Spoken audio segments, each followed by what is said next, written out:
দেখ তোদের বাংলায় একটা কবিতা আছে, আয় আরো বেঁধে বেঁধে থাকি। হ্যাঁ, এটা ক্লাস 10-এ।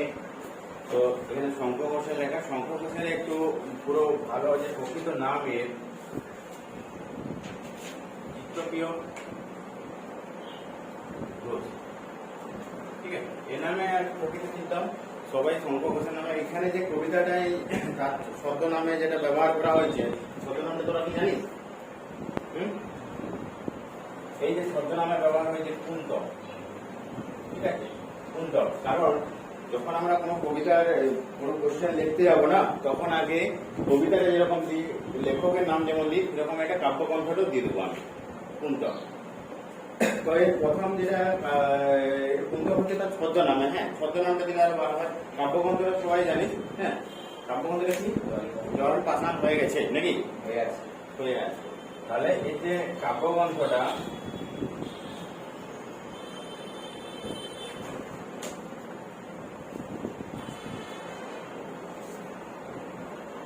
জলে পাঠান হয়ে আছে। ঠিক আছে, এই কাব্যগ্রন্থের মধ্যে তার এই কবিতাটা লুকিয়ে আছে কিছুটা। প্রথম যে কাব্যগ্রন্থটা সবাই জানিস তো, এর যে প্রথম কাব্যগ্রন্থ যদি বলা হয়, প্রথম কাব্যগ্রন্থ এর হচ্ছে ইংলি আর রাগি। তাহলে বলে দিই, জলে পাঠান হয়ে গেছে। এই কাব্যগ্রন্থে মোট হচ্ছে 31টা কবিতা রয়েছে। 31টা কবিতা রয়েছে। ঠিক আছে, টোটাল 31টা কবিতা রয়েছে। 31তম কবিতাটাই হচ্ছে এই, এবং 31তম কবিতাটাই আমাদের আয় আরো বেশি। ঠিক আছে, এরপরে একটু এই কবিতাটা যাওয়ার আগে একটু বলে দিই কেন এখানে মানুষের এসে দুঃখ দুর্দশা কষ্ট মর্মান্তিক হৃদয়হীন মানুষের কথা এখানে বলা হয়েছে। কেন বলা হয়েছে? 1991 খ্রিস্টাব্দে 1991 খ্রিস্টাব্দে কুয়েটের নাম শুনেছি সবাই, কুয়েট সিটি। আর কি হয়েছিল? ইরাক একটা যুদ্ধ লেগেছিল। যুদ্ধের মেন কারণ হচ্ছে পেট্রোলিয়ামের জন্য। সবাই জানি আমরা কুয়েত, ইরাক, দুবাই এগুলো পেট্রোলিয়ামের জন্য বিখ্যাত, পেট্রোলিয়াম খনির জন্য। এই খনিরকে অধিকার করবে কুয়েত না ইরাক, এই নিয়ে তাদের যুদ্ধ ঘোষণা হচ্ছিল। এরপরে কি কুয়েতকে সাহায্য করেছিল বিশাল স্ট্রং কিছু রাজ্য, মানে কিছু দেশ। কে কে ছিল? আমেরিকা ছিল। আমরা আমেরিকা জানি পজিশন কোথায় আছে সামরিক বাহিনীর দিকে। আমেরিকা ছিল, ইংল্যান্ড ছিল, ফ্রান্স ছিল। ঠিক আছে, এই তিনটা কুয়েতের এরিয়াতে চলে এসেছে, সাহায্য করছিল। হ্যাঁ, তাহলে কি ইরাক কি একা হয়ে পড়ে গেছে এখানে। এবারে ইরাকের একটা ষড়যন্ত্র করে দিয়েছিল ইরাকে সাহায্য করতে, কিন্তু তখনকার সময় আমার মনে পড়ছে না কেউ আসেনি। কিন্তু ইরাকের যে প্রেসিডেন্ট ছিল সাদ্দাম হোসেন, ওকে একটা ব্লেম লাগিয়েছিল বা এরকে অপরাধ লাগিয়েছিল যে তিনি একনায়কতন্ত্র শাসন করছেন ওখানে। একনায়কতন্ত্র আমরা সবাই জানি কোথায় চলছে এখন, চীনে, তাই তো? বলছে ইরাকেই একনায়কতন্ত্র শাসন করছে, তাই এসে কি করেছিল? গদিচ্যুত করে দিয়েছিল।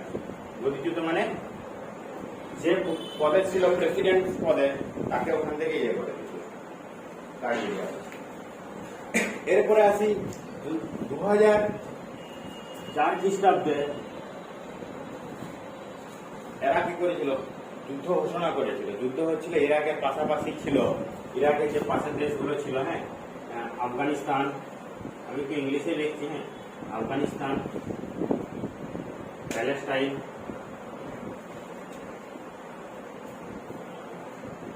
এগুলো বিশাল ক্ষতি হয়েছিল।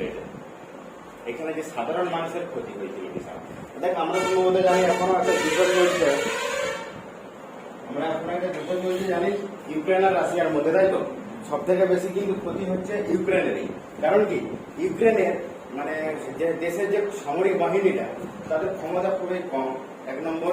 তো ওখানে সব থেকে বেশি যুদ্ধ হলে কারা বেশি ক্ষতিগ্রস্ত হয়?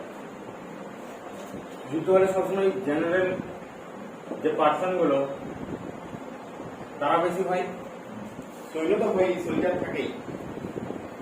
তো এখানে যে জেনারেল পার্সন গুলো ছিল ইরাকের পাশাপাশি যে আফগানিস্তান প্যালেস্টাইনে, তো তাদের বেশি ক্ষতি হচ্ছিল। এবং এখানে এদের ক্ষতি মানে কি, এদের বাঁচা মরার একটা সিচুয়েশনে এসে গিয়েছিল এখানে যে সাধারণ মানুষের ছিল। তো এখানে এবারে বলছেন লেখক শঙ্কর ঘোষ এই ইরান, প্যালেস্টাইন এবং আফগানিস্তানের কথা, এখানে মানুষদের কথা এখানে তুলে ধরেছে। দেখা যাক কি বলছে, ডিটেলসে একটু কবিতা পড়াতে পড়াতে বলছি। বলছে আমাদের ডান পাশে হচ্ছে ধস, ধস এটা হচ্ছে আমাদের কোন দিকে আছে, রাইট সাইড। আমরা সবাই জানি আমাদের যদি স্ট্রং সাইড হয়, মানুষের হিউম্যান বডিতে স্ট্রং সাইড রাইট সাইডে, কারণ এই হাতে আমরা যে কাজটা করতে পারি বা হাতে সেটা করতে পারবো না, ঠিক আছে। আবার লেফট সাইডে কি বলছে, লেফট সাইডে বলছে গিরিখাত। এরপরে আমি ধস আর গিরিখাতের সম্পর্কে একটু বলছি। লেখক এখানে ধস আর গিরিখাত আনতে গেলে, ধস মানে কি, আমরা যে জায়গায় যাচ্ছি সেই জায়গাটায় দাঁড়িয়ে থাকতে পারছি, হ্যাঁ, ধস নেমে যাচ্ছে। আমরা ধস হচ্ছে ভূগোলও পড়েছি, গিরিখাত ভূগোলে পড়েছি। গিরিখাতটা জিনিসটা আবার কি ভি আকৃতি হয়, হ্যাঁ, এমন যেটা দূর থেকে মানে উপরের অংশ থেকে নিচের অংশ গভীরতা আমরা দেখতে পাবো না, যেখানে কি পড়ে গেলে বাঁচার কোনো আশাও নাই, সেটাকে গিরিখাতের সাথে তুলনা করেছে। রাইট সাইডে ধস, লেফট সাইডে কি করেছে, গিরিখাতের সাথে তুলনা করেছে। আমাদের মাথার উপরে মানে কি, আবার হেড চলে এসছে মাথার উপরে, মাথার উপরে কি যুদ্ধ চললে মাথার উপরে কি চলবে, সেই বোমারু মানে কি, একটু জিনিসটা বলে কি তোদের এখানে আসবে যে বোমারু শব্দের অর্থ কি। দেখবি যে প্লেন থেকে বা আমাদের যুদ্ধ বিমান থেকে যে বোমা নিক্ষেপ করা হয়, বোমা নিক্ষেপ করা হয়, উপর থেকে ফেলা হয়, সেটাকে বলা হচ্ছে বোমারু। তাহলে মাথার উপর চিন্তা মানে কি, এরপরে মাথার উপরে যদি বম পড়ে, মানে এই জায়গাটা এই এরিয়াটা বম পড়ে, আমাদের কি কোথাও পায়ে হেঁটে যেতে হবে কোন একটা স্থানে, সেই স্থানে কি বলছে পায়ে হেঁটে গেলে সেখানে পাবো হিমালয়ের বান। হিমালয় আবার কি জিনিস,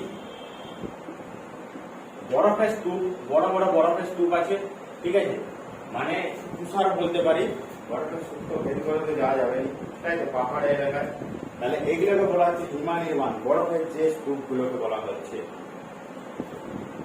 এই চারটে লাইনের মধ্যে বুঝতে পারছি যে লেখক এখানে আমাদের কথাটা তুলে ধরেছে। আমাদের কারা, আমি আগেই বলেছিলাম আমাদের সেই সব পার্সন গুলো, জেনারেল পার্সন গুলো, কখনো যুদ্ধে উগ্রের ব্যক্তিগুলো, উগ্রের ব্যক্তি বলতে কি প্রধানমন্ত্রী, মন্ত্রী, প্রেসিডেন্ট, এদের কোনো ক্ষতি হয় না, সাধারণ মানুষের ক্ষতি হয়। সোলজারকে পাঠিয়ে দিতে যাও, যুদ্ধ করবে যাও, হ্যাঁ, আর সোলজার তো যুদ্ধ করছে, সোলজারদের কি জীবনটা সবসময় নিক্ষেপ করতেই হবে দেশের উপরে, ওরা মূল্যে বাজলে কি কিছু আসা যায়, কিন্তু সাধারণ মানুষের সব থেকে বেশি জীবনের কথা বেশি ভালো, যে আমরা কিভাবে বাঁচবো। তো এখানে বলছি আমাদের আর কোনো পথ নেই, কোনো আমাদের ঘর গেছে উঠে, হ্যাঁ, যুদ্ধ চললে অবশ্যই উপর থেকে যদি বোমা পড়ে একটা ঘর কি থাকবে, একটা ঘর কি থাকবে, ঘরের পজিশন দেখবি, আগেকার যুগে ঘরের পজিশন ছিল এরকম বিশাল একটা বাংলো থাকেনি, হ্যাঁ, ছোট ছোট ঘরের মধ্যে সবাই থাকতো, যেখানে বোমা পড়তো সেখানে যদি মিসাইল যেখানে পড়তো প্রায় 10 কিলোমিটার পর্যন্ত ঘর ধ্বংস করে দেয়, মানুষ তো মরে সেই ঘরে ধ্বংস করে দেয়। তাহলে ঘর গেছে উড়ে, আর পথ নেই কোথাও। পথ নেই কেন বলছে, কারণ বাম দিকে যদি, ডান দিকে ধস, গিরিখাত, মাথার উপরে বোমা, আর যদি কোথায় পায়ে যদি হেঁটে হেঁটে যায় অন্য দেশে পালিয়ে যাবো, বাবু এখানে তো হচ্ছে নি, হ্যাঁ, প্যালেস্টাইন, আফগানিস্তান ছেড়ে আমি পালিয়ে যাবো অন্য কান্ট্রিতে, ধর পাকিস্তান, ভারত আসবো, কিন্তু কিছু করার নেই, চারদিকে পাহাড়। তার জন্য দেখবে আমাদের ট্রেন ব্যবস্থা এক দেশ থেকে অন্য দেশে নাই, খুব কম আর কি। আমাদের শিশুদের শব বলতে কি, শব মানে কি এখানে শব্দ বলেনি কিন্তু দ নাই, হ্যাঁ, শব মানে কি এটা শিশুদের মৃতদেহ। মৃতদেহ কি করছে শিশুদের যদিও আমাদের একটু ইয়ে হয়েছে যে আমাদের এই জায়গাটাই ডেঞ্জারাস আছে, একটু অন্য জায়গায় সাইডে চলে যাচ্ছে, শিশুদের তো ওইসব বুঝবে না, ওখানে দাঁড়িয়ে রইলো এবং মরে রইলো। শিশুদের শবদেহ কোথায় ছড়ানো রয়েছে কাছে দূরে, মানে রাস্তার চারপাশে ওই এলাকায় দূরে কাছে সেখানে শিশুদের মৃতদেহ ছড়ানো রয়েছে। এক্ষেত্রে একটু মৃতদেহের কথা বলছি, পরের লাইনে বুঝতে পারবো যে আমরাও তবে এইভাবে এই মুহূর্তে মরে যাবো নাকি, তাহলে কি আমরাও শিশুদের এইভাবে মতোই আমরাও কি এই ধারে পাশে কি এভাবে পড়ে থাকবো, যুদ্ধের যে আক্ষেপ চলছে। আচ্ছা, শিশুদেরকে মনে রাখ, যদি শিশুরাই যদি না বাঁচতে পারে, চাইল্ডকে সবসময় কি বলে ফিউচার, ভবিষ্যৎ প্রজন্মই যদি বেঁচে না থাকতে পারে, তাহলে কি আমরা সাধারণ মানুষ বেঁচে থাকে কি করবো। যেরকম ভাবে জন্ম দেওয়ার পরে মা বাবা বেশি কাজ চিন্তা করে, শিশুদের চিন্তা করে, ভবিষ্যতের প্রজন্ম কথা ভাবে, তারা বেঁচে থাকুক না থাকুক, তারা বেঁচে থাকবে এদের জন্য, যে এদেরকে বড় করে এরা নেক্সট জেনারেশন বাড়িয়ে যাবে। তাহলে আমাদের কোনো ঠিক ঠিকানা নেই, বা এই মুহূর্তে মরবো কি বাঁচবো, এই যুদ্ধে একটা যুদ্ধ চললে সত্যি বলতে কি আমাদের যদি আবার সাপোজ বলা যায় না, সাপোজ যদি ভারতেও আমাদের ইন্ডিকেট থাকে, ভারতও যদি সংযুক্ত থাকে যুদ্ধের মধ্যে, ভারতেও অনেক মানুষ মারা যাবে। যেভাবে সবাই আঘাত পেয়ে যায়, সাপোজ ধর ইউক্রেন রাশিয়ার মধ্যে, রাশিয়ার কিন্তু দেশের মধ্যে কোনো ক্ষতি হচ্ছে জেনারেল মানুষের মধ্যে, কারণ রাশিয়া এজ এ পাওয়ারফুল কি কান্ট্রি। তাহলে কি হচ্ছে, ক্ষতি কাদের হচ্ছে, যারা লোক। তাহলে কি এখানে যে সাধারণ মানুষ, যারা উপরের শ্রেণী মানুষগুলো রয়েছে, ক্ষতি করছে সবসময় সাধারণ মানুষের। এখানে পরে বুঝতে পারবে আমাদের পথ নেই, আর আয় আরো বেঁধে বেঁধে রাখি, মানে কি আমাদের কোথাও যাওয়ার যখন পথ নেই, আমরা যেটুকু যতজন মানুষ রয়েছি কি করব, হাতগুলো কোনো ভেদাভেদ, জাতিভেদ, বর্ণ বিশেষ কোনো কিছু না ভেবে একসাথে জড়বদ্ধ হয়ে আমাদেরকে এটার বিরুদ্ধে লড়তে হবে। লড়তে মানে কি, যুদ্ধ যদি হয় উপর থেকে, তার বিরুদ্ধে কখনো লড়া যাবে না। মানে কি আমরা যতক্ষণ বাঁচবো একসাথে বাঁচবো, এবং যতক্ষণ বাঁচবো কি হয় দেখবি, এই যে আই বেঁধে বেঁধে রাখি কথাটার মধ্যে না একটা খুবই একটা ভালো ওয়ার্ড আছে, যেটা আমি বলছি। বেঁধে বেঁধে রাখি মানে সবাই যদি একসাথে থাকে, হ্যাঁ, তাদের মরার চান্স খুবই কম থাকে। হ্যাঁ, আর যদি আলাদা হয়ে থেকে বেশি, যেন আমি যদি একটা উদাহরণ আনি, ডাইনোসরকে সবাই শুনেছি, ডাইনোসর পাওয়ারফুল ব্যক্তি, হ্যাঁ, পাওয়ারফুল অ্যানিমেল। সেক্ষেত্রে কি হচ্ছে, ডাইনোসর সে চাইলেই সবাইকে ধ্বংস করে দিতে পারবে, হ্যাঁ, কিন্তু ওরা কোনোদিনও ইউনিটি থাকে না, তাদের ঐক্যবদ্ধ থাকে। তার জন্য যতই ক্ষমতাবান হয় একসময় বিলুপ্ত হতে হবে, কারণ কি ওরা হিংস্র, বিলুপ্ত হতে হয়েছে। এরপরে আসি আমি খুবই এই কথা বেঁধে বেঁধে রাখার কথা বলে, পিঁপড়া দেখবি দলবদ্ধ হয়ে থাকে, তারা এমনিতেও তাদের বাচ্চা মরার কোনো সিদ্ধান্তই নিজের হাতে নাই, কিন্তু ওরা দলবদ্ধ হয়ে থাকে। এভাবে কোনো কোথাও গেলে এভাবেই যায়, মরলে একসাথে মরবো, বাজলে একসাথেই বাঁচবো। তাহলে এই যে এখানে জিনিসটা বলছে, তুমি ডাইনোসরের মতো একতার মতো থাকলে হবে না। ডাইনোসর ক্ষমতাবান কোথায় বলছে, যে উপরে যারা আছে, যারা যুদ্ধ ঘোষণা করে দিচ্ছে, তারা তো করে দিচ্ছে, ডাইনোসরের মতো ঘোষণা করে দিচ্ছে, তারাও বিলুপ্ত হবে একটা সময়। কিন্তু আমরা যেটুকু মানুষ, সাধারণ মানুষ আছি, পিঁপড়ার মধ্যে দলবদ্ধ হয়ে থাকবো। তাহলে প্রথম স্ট্যান্ডার্ডে এটাই বলেছে। দ্বিতীয় স্ট্যান্ডার্ডে কি বলেছে, দেখ আমাদের ইতিহাস নেই, অথবা এমনই ইতিহাস আমাদের চোখ মুখ ঢাকা। দেখ সত্যি বলতে কি সাধারণ মানুষের কোনো ইতিহাস বেরায়, তোর আমার ইতিহাস বেরাবে।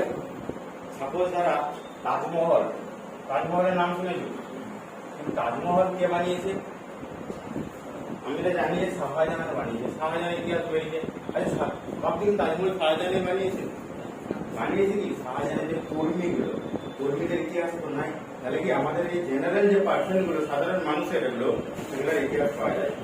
তাহলে ইতিহাস রাখতেই দিবেনি এই ক্ষমতাবান লোকগুলা, কেন রাখতে দিবেনি?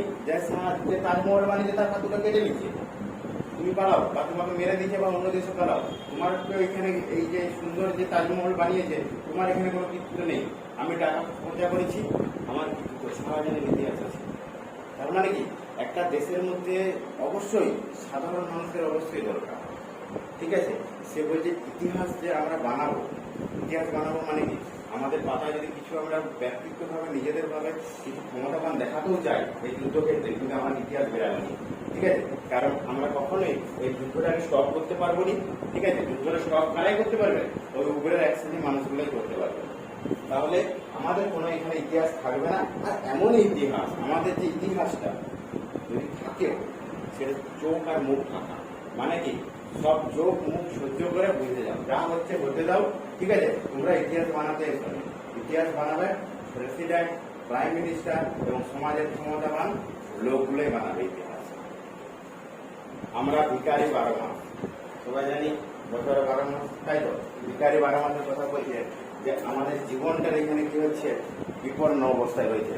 আমরা দাঁড়ে দাঁড়ে ছুটছি, এখানে বলা হচ্ছে যে কি করে যে ভিখারি এখানে কোন ভিক্ষা করতে যাচ্ছে, যে আমার অবস্থা খারাপ, আমাকে টাকা পয়সা দিয়ে হেল্প করে, এই ভিখারি কথা বলছে কি এখানে এই ভিখারি কথা বলেন। এখানে কোন ভিখারি কথা বলছে? যে যুদ্ধ বাইরে চলছে প্রচুর, আমাদেরকে বাঁচার আশ্বাস দাও। সেই সব পার্সনদেরকে বলছে, ক্ষমতাবান ব্যক্তিদেরকে বলছে তোমরা বন্ধ করো, যুদ্ধ কখনোই কি করবে, যুদ্ধ কখনোই শান্তি ফেরাতে পারবে। তাহলে এখানে ভিখারি বলছে সেই সব দাঁড়িয়ে ব্যক্তিদের কাছে যাচ্ছে এবং তাদেরকে আবেদন করছে করুণ ভাবে যে যুদ্ধ স্টপ করো, আমাদের আর কিছু চাই না, আমরা সাধারণভাবে সাধারণ মানুষের মতো বাঁচতে চাই। পৃথিবী হয়তো বেঁচে আছে, পৃথিবী হয়তো মরে আছে। দুটো সংশয় এখানে ডাউট হচ্ছে লেখকের মধ্যে যে পৃথিবী একবার বেঁচে আছে আবার মরে গেছে বলছে। পৃথিবী মরে গেছে, শিশুদের মৃতদেহগুলোকে দেখে মনে হচ্ছে আর কি যারা হবে তাদেরকে তো মেরে দিচ্ছে, কারণ পৃথিবী নাই। কিন্তু আবার পরের মুহূর্তে বলছে না পৃথিবী বেঁচে আছে, কারণ আমরা তো কথা কে বা জানি, আমরা সত্যি কথা যে কজন আছি, আমরা যে কজন আছি ওখানে, সে কজন তো আছি, সেই কজন নিয়েও তো পৃথিবী হবে, পৃথিবী তো সৃষ্টি হয়েছে। তাহলে ওই কজন আছি ওর জন্য মনে হচ্ছে যেন পৃথিবী বেঁচে আছে। মানে কি ওরা কবি লেখক এখানে একটা আশ্বাস দেখছে যে না এবারে হয়তো বেঁচে থাকা যেতে পারে এই গুটিগত মানুষকে নিয়ে, ঠিক আছে, তাদেরকে বুঝিয়ে। আমাদের কথা কে বা জানে, আমাদেরকে ফিরে দৌড়ে দৌড়ে, ঠিক আছে। তাহলে কি হচ্ছে, আমাদের কথা সত্যি সাধারণ মানুষের কথা কে ভাববে না, কোন ক্ষমতাবান ব্যক্তি সাধারণ মানুষের কথা কখনোই ভাববে না। তারা সবসময় নিজেদের কান্ট্রিকে লাভের জন্য, যদি রাশিয়া আর ইউক্রেনের যুদ্ধটা দেখে পুতিন কি ভাবছে ইউক্রেনের মানুষগুলো, ইউক্রেনে হাজার হাজার মানুষ মরে গেছে, সৈন্য মরছে, ঠিক আছে, একবারও ওই কথাগুলো ভাবছে কি না? ইউক্রেনতে যদি এসে হেলিকপ্টারও দেখে যায় পুরো অবস্থা খারাপ করে দিচ্ছে। পুতিন ভাবেন, পুতিন কি ভাবছে যে ইউক্রেনকে আমাকে দখল করতে হবে। তাই ইরাক আর কুয়েতের মধ্যে কি ভাবছে যে ইরাক তো শেষ হয়ে গেছে, কুয়েত ভাবছে না আমাদের তৈলখনি যেটা আমাদের পেট্রোলিয়ামটা সেটাকে আমাদেরকে আনতেই হবে অধিকার হাতে। কারণ এরা কেন সাহায্য করতে জানো, সবসময় দেখবে কোনো দেশ সাহায্য করে তার পিছনে কারণ থাকে। তার মানে কি এরাও যদি চায় যদি পেট্রোলিয়ামকে কিছুটা হাতাতে পারে। আর আমাদের এখন যদি শিল্প দিক দিয়ে মানে যদি কোনো রপ্তানি বা আমদানির দিক দিয়ে সব থেকে বেশি উন্নতি হচ্ছে পেট্রোলিয়াম থেকে, 50% পেট্রোলিয়াম থেকে। তাহলে আমরা ফিরে ধরে ধরে, তার মানে কি আমরা যতবারই যার কাছেই গেছি, যার দরজায় গেছি, সবাই আমাদেরকে ফিরিয়ে দিচ্ছে। কারণ কি আমরা হচ্ছে সাধারণ মানুষ, ঠিক আছে। কারণ সাধারণ মানুষ দেখবি কখনো ঐক্যবদ্ধ হতে জানেনি, কিছুই কোথাও যদি নেই তবুও তো কজন আছি বাকি। যদিও চারপাশে দেখছি, এদিকে চারপাশে দেখছি মৃতদেহ, ঠিক আছে, কোনো আশ্বাসই নিয়ে আরো মনে হয় বেঁচে থাকবো বলে এই পৃথিবীতে, তাও তো কজন আছি আমরা যে বেঁচে থাকার জন্য লড়াই করতে পারি। তাহলে ওই কজনকে দিয়ে বলছে লেখক চলো আমরা আসি, বেঁধে বেঁধে থাকি। মানে এখানে যে হাতগুলো তোদের এখানে দেখবি টেক্সট বইয়ের হাতগুলো বা রেফারেন্স বইয়ের হাতগুলো দেখিয়ে যে সবার হাতগুলো জড়ো করে একসাথে, হ্যাঁ, যে তাদের হাতগুলো ধরে আছে, ঠিক আছে, যে হাত ধরে আমরা চলো ঐক্যবদ্ধ ভাবে একটা ইউনিটি ভাবে থাকি। হ্যাঁ, আমরা এবারে দেখ কোথাও কজন, এই লাইনে একটু বলে দিই, কিছুই কোথাও যদিও নেই তবুও তো কজন আছি বাকি। দেখ এখানে নেগেটিভ পজিটিভ কথা দুবারই আসছে, একটা নেগেটিভ আসছে একটা পজিটিভ আসছে। আমরা সবসময় পজিটিভিটিটা কম ভাবি, নেগেটিভিটি বেশি ভাবি। কেন বলতে কি, কারণ আমাদের মাথাটা চিন্তাটাকে নেগেটিভ দিকে আছে। যদি গ্লাসের সামান্য জল যদি হাফ থাকে, ওই একটা গ্লাস দিল যেখানে হাফ শরবত দিল, বলে পুরা শরবত দিতে পারলো নিচে, তাই তো শরবতটা পুরাটা নেই তো খারাপ লাগবে। কিন্তু কখনো ভেবে দেখে দিতে এই যে শুধু আছে গ্লাসের মধ্যে, আমার খালি গ্লাস তো দিচ্ছে নি, কতজন কিছু জন তো বেঁচে আছে পৃথিবীতে। তাহলে কি যদি আমরা এইটুকু নিয়ে সন্তুষ্ট থাকতাম তাহলে আমাদের পৃথিবীতে এরকম অবস্থা হবে। সবসময় কি এইটুকু আছে, আমরা বাকিটুকু কোথা থেকে পাবো? হ্যাঁ, মানে কি তার জন্য দেখ এই বাকিটুকু পেতে যাবো, এইটুকু হারিয়ে বলবো। আর সবসময় নিচের ভিতটা বেশি দরকার, তাই তো? তখন কি যখন এইটুকু হারিয়ে দেবো আর উপরের ভিতটা থাকবো ওই জায়গাটায়, সেও চলে আসবো নিচে, ঘুরে ফিরে দেখবে আমরা এক জায়গায় পড়ে আছি, ওই হাফ গ্লাস চলে। এখানে তার জন্য লেখক বলেছে যেটুকু হারিয়েছে, যেটুকু মৃত হয়েছে, এবারে তোমরা স্টপ করো সে ক্ষমতাবান এবং চলো, যদি না পারো আমরা একসাথে এসো, বেঁধে বেঁধে হাতগুলো ধরে আমরা সেই উপরস্থানের ব্যক্তিদের কাছে যাই এবং সেখানে আবেদন করি, দৌড়ে দৌড়ে গিয়ে আমাদের ভিখারি অবস্থাটা ওখানে তুলে ধরি, যাতে আরো আমরা বেঁচে থাকতে পারি। এখানে দেখবি সংঘ ঘোষ খুব সুন্দরভাবে কয়েকটা জিনিস এখানে দিয়েছে এবং তার আরো ছোটদের জন্য কি কবিতা লিখেছেন, বা আরো কয়েকটা কাব্যগ্রন্থ আছে, এগুলো তোরা ভালো করে পড়বি। এবং কবিতার মধ্যে যে এমসিকিউ গুলো রয়ে, হ্যাঁ এখানে আরো কবিতার মধ্যে ডিটেলস বলা যাবে, কিন্তু একটা কবিতার এত ডিটেলস আনলে চলবে না। তাহলে কি বলতে কি তোরা বাংলা টানা চলে, কারণ বাংলায় হচ্ছে 3 নাম্বার আর 5 নাম্বার থাকে, তাই তো? আর শর্ট কোশ্চেন তো টেক্সট বই থেকে দিয়ে দেয়, কেমন দিবে যে বোমার শব্দের অর্থ কি 1 নম্বর, 2 নম্বর দিবে ড্যাশ করে দিলে যে আমাদের জানটা শিখে গেছে, যেটা হচ্ছে তার অর্থ, আক্ষরিক অর্থ আলোচনা করা। এরপরে যেটা লং কোশ্চেন হয়, লং কোশ্চেন কি প্রথমে বিষয়বস্তু আমাদেরকে জানতেই হবে, তাহলে আর লং কোশ্চেন করা দরকারই নেই। কিন্তু আরেকটা বলছি, কবিতার লাইন থেকে লং কোশ্চেন তুলে দেবো যে আয় বেঁধে বেঁধে থাকি, হ্যাঁ এর উদ্দেশ্য কবি কি বলতে চেয়েছেন, কোন মানুষের কথা বলতে চেয়েছেন। এবং এখানে একটাই কথা বলে দিচ্ছে, এই কবিতার মধ্যে যে মর্মান্তিক, যে আবেগহীন মানুষের যে বাঁচার যে লড়াই, সেই লড়াইটা এখানে বর্ণনা করা আছে। এবং সে বাঁচতে গেলে আমাদেরকে সবসময় একটা ইউনিটি বা একটা ঐক্যবদ্ধের মধ্যেই বাঁচতে হবে, কখনো একা ভাবে কখনোই বাঁচা যায় না, ঠিক আছে? এই কবিতার মধ্যে এটাই বলতে চেয়েছেন। দেখো দেখ, 3টা লাইন দেখ এখানে। দ্বিতীয় স্ট্যান্ডারে আমাদের ইতিহাস নেই, বা অথবা এমনই ইতিহাস আমাদের চোখ মুখ ঢাকা। দেখ, যারা ইতিহাস তৈরি করার, তারা ঠিক তৈরি করে দিয়ে পালিয়ে গেছে, তাই তো? 2000 সালের আগে যারা ইতিহাস তৈরি করার সমস্ত সেঞ্চুরিতে তারা ইতিহাস তৈরি করে দিয়েছে। আমরা ইতিহাসের যদি বই পড়ি, ইতিহাসে মোগল সম্রাট আছে, তাই তো? আমাদের ইতিহাসে যদি আসি তো দিল্লির যে সুলতান গুলো, মোগল সম্রাট, পরপর তাকে আবার ধ্বংস করছে কে? ধ্বংসপ্রাপ্ত হয়ে আসছে, কিন্তু তাদের নামগুলো ইতিহাসে রয়েছে। তারপরে আসছে কে? ইংরেজ। এবার ইংরেজের এত অত্যাচার, এত শাসন, সেটা আমাদের বাঙালি, মানে মেন কিন্তু হাটে বাংলাই, হ্যাঁ বাঙালি কথা বল, গান্ধীজি বল, নেতাজি বলে সহ্য করতে পারেনি। এরা কি হচ্ছে, শাসন করছিল যেভাবে আমাদের ভারতটাকে, ঠিক আছে, উন্নতিও করছিল, মানছিলাম। আমাদের যা ইংরেজরা যেটা করে দিয়ে গেছে, আপকামিং আমাদের 50 বছর আমাদের কোনো মন্ত্রী প্রধানমন্ত্রী করতে পারবেনি। কিন্তু ইংরেজদের শাসন এতটাই বেড়ে গিয়েছিল, সাধারণ মানুষদেরকে অত্যাচার করছিল, ওটা সহ্য হয়নি, ঠিক আছে? আমাদের সাধারণ মানুষের কথা না আগে ভাবা হতো, কারা ভাবতো? যারা ইতিহাস গড়েছে, নেতাজি, গান্ধীজি, এরা সাধারণ মানুষের কথা ভাবতো। আজকে আমাদের সাধারণ মানুষের কথা কেউ ভাববে না, ঠিক আছে? তোর সাথে বন্ধুত্ব ঠিক আছে বাবু, এতটুকু ঠিক আছে, তুই বেশি কিছু চাইলে তোকে চিনি নি, ব্যাস। তাহলে এতটাই এদেরকে আবার তাড়িয়েছে কারা? আমি বাঙালিকে দিই, কারণ বাঙালি জাতির গর্ব, তাই তো? তাহলে কি এরা ধারাবাহিকভাবে ইতিহাস তৈরি করে দিয়ে গেছে। কেউ ইতিহাস তৈরি করতে করতে দেশকে নষ্ট করেছে, মানে দেশ নষ্ট মানে সাধারণ মানুষকে মারতে হয়েছে। আবার কি সব থেকে যদি মানুষ মারা গেছে, এখানে সব যুদ্ধ ঘোষণা করে করে নিজের পদ লাভ করেছে, ঠিক আছে? মোগলও নিজের যুদ্ধ ঘোষণা করেছে, ইংরেজরাও এসেছে, বাঙালিরাও কিন্তু হয়েছে। কিন্তু বেশি স্মরণাপন্ন বেশি হচ্ছে মৃতপ্রায় হয়েছে ইংরেজের আমাদের এই যুদ্ধে, যেটা আমাদের স্বাধীনতার অধিকারে। এক একটা ধাপে ধাপে মানুষ মারা গেছে। মানে কি তুমি জীবন দাও, তোমার ইতিহাস তৈরি হবে, নাহলে কি হবে না? ইংরেজরা এতটাই ভয় পেয়েছিল যে এরা ছাড়তে বাধ্য হয়েছিল।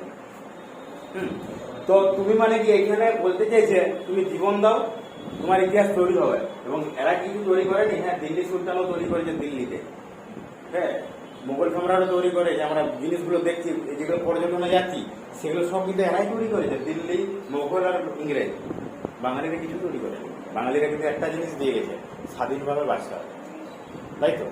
এটাই সব থেকে বড় তৈরি, আর কিছু দরকার নেই। তাহলে কি এরা মূল ইতিহাস তৈরি করে দিয়েছে। এরা কি এক একটা ক্ষমতাবান ছিল, এক একটা পাওয়ারফুল ছিল। আচ্ছা বল, তোর আমার ইতিহাস কেন হবে? তুই কিসের পাওয়ারফুল? তোর আমার ইতিহাস কি এখানে তৈরি হবে? আমরা কিসের পাওয়ারফুল? আমি যদি বলি আমি একজন টিচার, হ্যাঁ আমি ইতিহাস তৈরি করবো, পারবো? 1000 টিচার পড়ে আছে বাইরে। তুই একজন স্টুডেন্ট, তোর ইতিহাস তৈরি করার, হ্যাঁ স্টুডেন্টের ইতিহাস তৈরি হয়, কিন্তু ইতিহাসের পাতায় সেটা লেখা হয়নি। কোনটা? তুই বোর্ড পাস হয়ে গেলি, তো কোনো ইতিহাস বইয়ে কোনো চ্যাপ্টারে তোর বোর্ড পাস হয়েছে, সেটা লেখা থাকবে? থাকবেই তো। সেইটাকে বলছে আমরা সাধারণ মানুষ আর ইতিহাস তৈরি করতে পারবো না। যা ইতিহাস ব্যবহার হয়ে গেছে, আর কোনো বই ছাপানোর চেষ্টা দরকার নেই, ঠিক আছে? বলছে এরপরে এই লাইনটা, অথবা এমনই ইতিহাস মানে যে ইতিহাসগুলো তৈরি করে দিয়ে যাচ্ছে বা ইতিহাস যেটা যুদ্ধটা হচ্ছে এমনই ইতিহাস, সেটা আমাদের কিছু করার নেই, তার বিরুদ্ধে কথা বলতে পারবো না। চোখ মুখ বুঝে সেটাকে সহ্য করতে হবে। আচ্ছা, যুদ্ধে বিভিন্ন দেশে আন্তর্জাতিক যুদ্ধ লেগেছে, আসবে নেতাজি গান্ধীজি আর কেউ? ওরকম মানুষ আর কেউ নাই যে যুদ্ধ থামাতে যাবে। ইউক্রেন রাশিয়ার মধ্যে যুদ্ধ হচ্ছে, রাশিয়ার ইউক্রেনের মধ্যে যুদ্ধ হচ্ছে, আসবে কেউ থামাতে? থামাতে আসবে না। কি করবে জানো? বিশাল বড় বড় রাজ্য চীন, আমেরিকা, এরা কি করবে?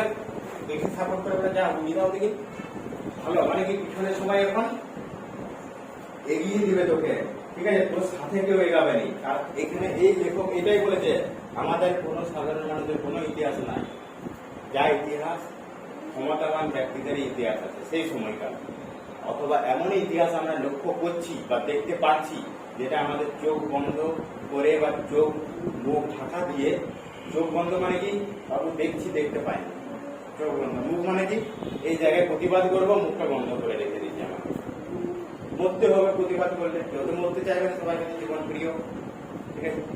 মানে এখানে এই তিনটা লাইন এরকমই বুঝে বুঝতে পেরেছি।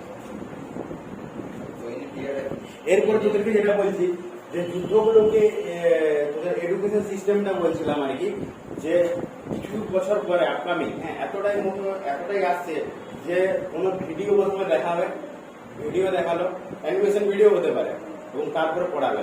এটা হচ্ছে এআই সিস্টেম। এটা আমাদের বাকি জাপানে প্রথম স্টার্ট হয়ে গেছে, আর্টিফিশিয়াল ইন্টেলিজেন্স।